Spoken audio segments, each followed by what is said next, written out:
Bonjour et bienvenue à tous.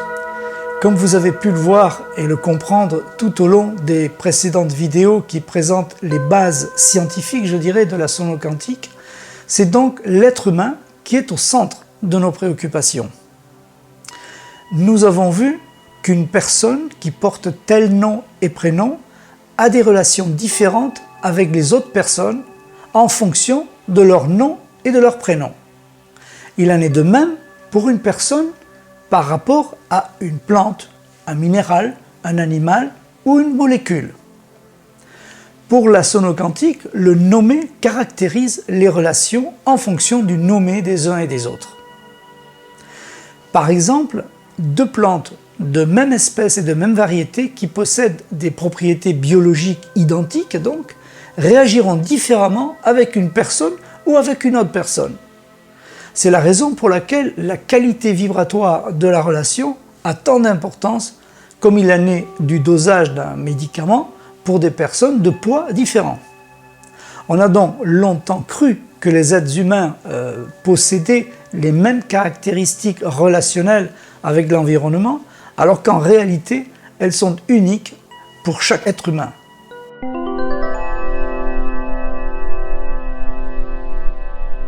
Pour la sonoquantique, il existe 49 patterns différents où chaque personne possède autant de patterns que de noms et de prénoms.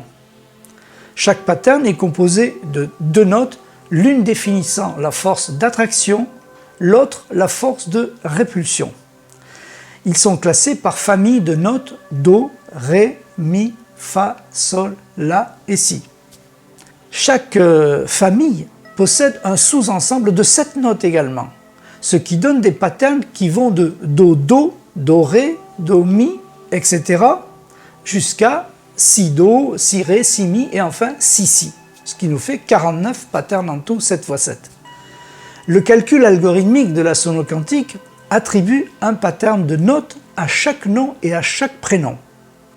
Chaque pattern porte en lui la définition d'une force, d'une capacité ou d'un talent inné spécifique où la personne se reconnaît parfaitement sans le moindre risque d'erreur.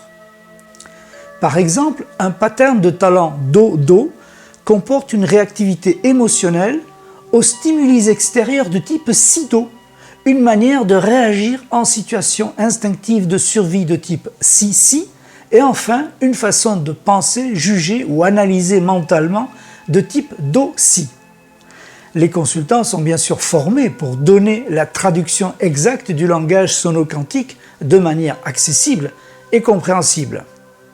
Dans le cas présent, la personne X, dont le calcul algorithmique donne Do-Do, possède le talent d'agir avec confiance en soi, de réagir émotionnellement quand les gens n'ont pas conscience de ce qu'ils font, et dans une situation de survie, ils auront instinctivement tendance à se rendre compte de ce qui est juste d'être fait, et auront enfin tendance à penser que les gens n'agissent pas de façon consciente.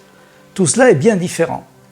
Comme vous le voyez, ces applications systématiquement validées par le bénéficiaire confirment avec précision les talents ainsi que les difficultés qui seront surmontées. Une seule consultation suffit à définir le profil psycho-émotionnel ou sonoquantique ainsi que les zones de cristallisation de stress qui coïncident avec les symptômes que les médecins pourront traiter en cas de besoin.